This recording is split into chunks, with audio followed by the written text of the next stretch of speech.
एक गांव में गायत्री दादी रहती थी। उनके आंगन में कई मुर्गियां थीं, लेकिन उनमें सबसे खास थी एक काली मुर्गी जिसका नाम था श्यामली। श्यामली बाकी मुर्गियों से अलग थी। उसकी आंखों में एक अजीब चमक थी और वह अक्सर रात में भी जागती रहती थी।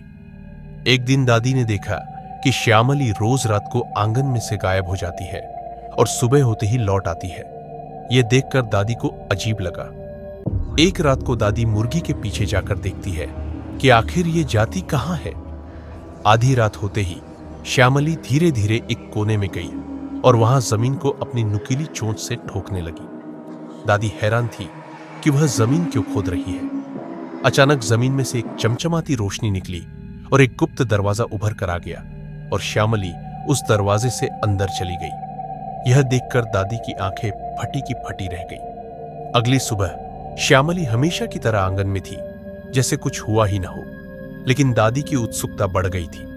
उन्होंने अगली रात फिर वही किया और इस बार जैसे ही श्यामली दरवाजे में समाई, दादी ने भी हिम्मत कर दरवाजे से झांक लिया। अंदर एक अद्भुत दुनिया थी। हरे भरे बगीचे, सुनहरी झील और एक छोटे से महल में ढेर सारी रंग बिरंगी मुर्गियां जो बातें कर रही थी। श्यामली वहां एक राजकुमारी की तरह घूम रही थी। दादी को समझ आया कि श्यामली कोई साधारण मुर्गी नहीं, बल्कि एक जादुई दुनिया की राजकुमारी थी जो किसी श्राप के कारण इस गांव में फंसी हुई थी। अगली सुबह दादी ने श्यामली को गोद में लिया और प्यार से कहा, मैं जानती हूं तुम्हारा राज, लेकिन चिंता मत करो, मैं किसी से नहीं कहूंगी। श्यामली ने मानो दादी की बात समझ ली और उसकी आंखों में एक हल्की सी चमक आ गई। उस दिन से दादी और श्यामली की दोस्ती और गहरी हो गई।